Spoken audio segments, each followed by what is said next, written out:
पाकिस्तान में जो common causes हैं उसमें हेपेटाइटिस बी और सी बहुत ज़्यादा कॉमन है। इसके अलावा हेपेटाइटिस ए जो कि आमतौर पर छोटे बच्चों में होता है, या हेपेटाइटिस ई जो है।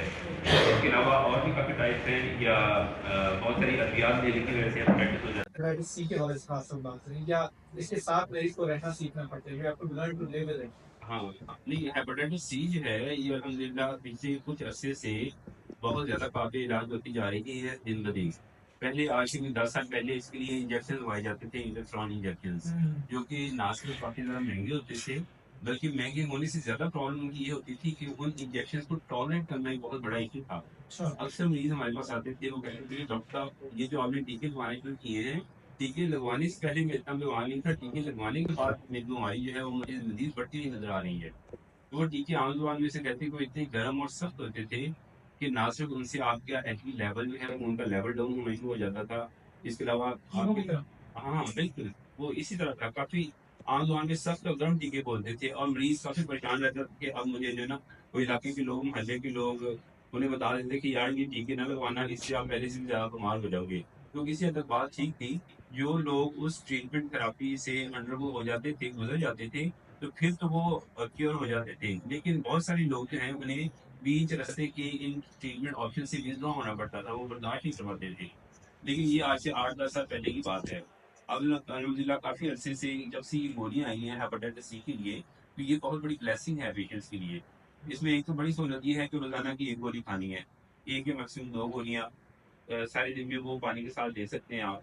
फिर इन गोलियों की साइड इफ़ेक्ट्स इतने नहीं है। इसमें एचपीज़ ड्रॉप नहीं होती, इसमें जैसे लोग बताते हैं कि तख्ती नहीं होती, परेशानी नहीं होती। पेशेंट जो है वो through out the course fit रहता है। और दूसरा, पहले वाले इंजेक्शन जो होते थे वो मोस्टली 6 मंथ का कोर्स चलता था। अब ये 3 मंथ का कोर्स है, तो कोर्स भी उससे हाफ है और हैं भी बहुत ज़्यादा सस्ती है गोलियाँ।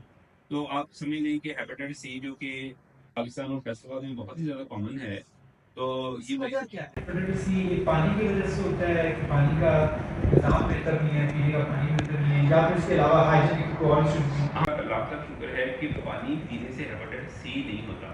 दूसरे हेपेटाइटिस होते हैं, हेपेटाइटिस सी, क्योंकि जो आपको पता हमारी ड्रिंकिंग वाटर की कंडीशन है, अगर इससे हेपेटाइटिस सी फैलना शुरू हो जाए फिर तो शायद कोई भी ना बच पाएगा इससे। लेकिन ये पानी पीने से नहीं होता। ये आपको शायद याद होगा कि आज से 20-25-30 साल पहले एक कॉमन प्रैक्टिस थी। गांव में, छोटे इलाकों में आप जाते थे तो वहाँ के डिस्पेंसर जो होते थे वो एक ही सुई लेते थे। शीशे की बनी हुई सिरिंज होती थी, उसके आगे डिफरेंट नीडल्स होती थी। तो वही नीडल और सिरिंज अगर रोजाना के 40 या 50 पेशेंट आते थे, सभी को वही टीका लगता था और लगाने के बाद वो गर्म पानी में उसे स्टेरिलाइज करने के लिए रख देते थे। तो वो एक बहुत बड़ी वजह थी हेपेटाइटिस सी फैलने की, क्योंकि अगर किसी एक मरीज को हेपेटाइटिस सी है, उसकी आप सिरिंज इस्तेमाल करेंगे तो उसकी सिरिंज ज़ाहिर है वो इसमें जाती है, वो खून आलूद हो जाती है। फिर वही सिरिंज आप किसी और को लगाएंगे तो खून से हेपेटाइटिस सी फैलता है। और दूसरा, ये जो प्रैक्टिस हैं आज से पहले, चूँकि काफ़ी अर्सा पहले हमारा हेल्थ सिस्टम इतना अपडेटेड नहीं था, तो ब्लड ट्रांसफ्यूजन जो थी वो इतनी वेल मॉनिटर्ड नहीं थी। तो खून किसी को लग जाए, जिस पेशेंट को, दोनों को हेपेटाइटिस सी है, तो वो हेपेटाइटिस सी आगे दूसरे रेसिपिएंट में फैला देता है। तो ये कॉमन काजेज हैं हेपेटाइटिस सी के फैलने की, यानी ब्लड टू ब्लड ट्रांसफ्यूजन इसकी सबसे कॉमन काज है।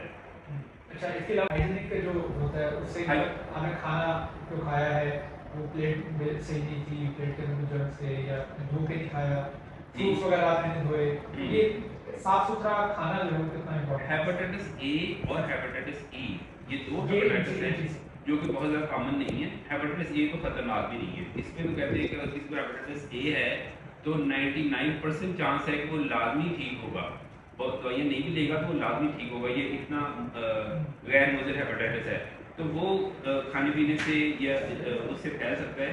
लेकिन हेपेटाइटिस सी में अच्छी बात ये है, हेपेटाइटिस बी, अगर आपके घर में 10 लोग रह रहे हैं और किसी एक को हेपेटाइटिस बी या सी है तो उससे आप नफरत न करें, उसे अपने दस्तरखान से रहना न करें, ठीक है। उसमें कोई ऐसी परेशानी वाली बात नहीं है, उनके साथ मिलकर खाएं पिए, उन्हें एनकरेज करें। तो इसलिए हेपेटाइटिस बी और सी जो है जो ज़्यादा खतरनाक है, जिन्हें सी को काला यकान बोलते हैं, इसमें खून की उल्टियाँ और दूसरे मसले शुरू हो जाते हैं, ये आप मिल बैठ के खाना खा सकते हैं। उसको सिम्टम्स क्या आते हैं, मतलब कौन से ऐसे सिम्टम्स हैं जिसको आप अगर आप विटनेस कर रहे हैं तो फौरन तौर पे आपको डॉक्टर के पास आना चाहिए? हाँ, देखिए इसमें डिपेंड करता है आपकी क्रॉनिसिटी पे। जो एक्यूट हेपेटाइटिस है यानी चंद दिनों में हुआ, तेज़ी के साथ हुआ और तेज़ी से ख़त्म हो जाता है, वो हेपेटाइटिस ए है और हेपेटाइटिस ई है। ये चंद दिनों में मरीज़ की हालत बिगड़ना शुरू हो जाती है। सही। तो इसमें मरीज़ की आंखें जो है वो दर्द होना शुरू हो जाती हैं, फिर मरीज़ को भूख नहीं लगती, उसे मतली होना शुरू हो जाती है, उल्टी आती है, पेट में दर्द होना शुरू हो जाता है और मरीज़ जो है ना बहुत वीक महसूस करता है, कमज़ोरी, नकाहत महसूस करता है, खाना पीना छोड़ देता है। तो ये एक्यूट हेपेटाइटिस में आती है लामा। जो क्रॉनिक हेपेटाइटिस होता है यानी कि हेपेटाइटिस बी और सी जो काफ़ी सालों से चल रहा होता है आहिस्ता आहिस्ता, उसमें मरीज़ को पता नहीं चलता कि उसे क्या प्रॉब्लम हो रही है। आमतौर पे डॉक्टर्स को, घर वालों को भी पता नहीं चलता। फिर काफ़ी जब बीमारी बढ़ना शुरू हो जाती है और वो अपने टेस्ट वगैरह करवाता है, इनमें जो क्रॉनिक हेपेटाइटिस की अलामत होती हैं उसमें नकाहत होती है, कमज़ोरी होती है, आहिस्ता आहिस्ता ओवर मंथ्स उसकी भूख जो है वो कम होना शुरू हो जाती है, उसका वज़न जो है वो कम होना शुरू हो जाता है, फिर उसके जिस्म में वो धब्बे पड़ने शुरू हो जाते हैं। और अगर बीमारी बढ़ जाती है क्रॉनिक हेपेटाइटिस की, जो कि जिगर शुगर तक मुंतशिर होती है, लिवर सिरोसिस जिसे हम बोलते हैं, उसमें फिर अगर बीमारी बढ़ जाए तो खून की उल्टियाँ, काले रंग की तूफ़ानियाँ, तूफ़ान के साथ खून आना, पेट में पानी बढ़ जाता है, पेट फूलना शुरू हो जाता है। तो वो जो है वो बीमारी की शिद्दत शो कर रहा होता है। ये इसकी आम अलामत हैं। पूछना तो सवाल करना हो तो हमारे डॉक्टर हमारे साथ मौजूद हैं, तो क्वेश्चन में सवाल भी आप कर सकते हैं। तो डॉक्टर साहब ये बताइएगा कि ये कान से बचा कैसे जा सकते हैं? जो आपने जिस तरह बताया कि मेरे अभी तक कुछ सवाल का जवाब मुझे मिल नहीं सका कि how can we get rid of it. कई लोगों को मैं देखा पूरी पूरी जिंदगी में हेपेटाइटिस सी के साथ गुजार देते हैं।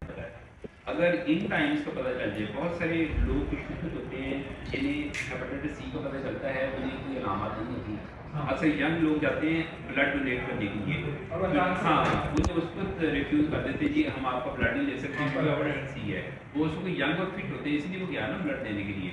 तो that was the right time. उस वक्त अगर वो डॉक्टर से अपना 3 महीने का कोर्स करवा लेते हैं हेपेटाइटिस सी का, तो फिर सारी ज़िंदगी के लिए हेपेटाइटिस सी से मेरे जांच ख्याल में हर बीमारी की पकड़ जो है वो बड़ी इंपॉर्टेंट होती है। जी। आप उसके उस पकड़ के ऊपर डिपेंड करता है कि ये बीमारी बहुत ज़्यादा लंबी चलेगी या जी, जी। ऊपर का क्योर भी करेगी। जी, अगर इन टाइम उसका डायग्नोज हो जाता है और इन टाइम ट्रीटमेंट हो जाती है, तो फिर हेपेटाइटिस सी का वायरस जो कि जिगर को तबाह करता है, वो तबाही शुरू होने से पहले हम उसे जड़ से उखाड़ फेंकते हैं, तो फिर तो कोई डैमेज नहीं होगा।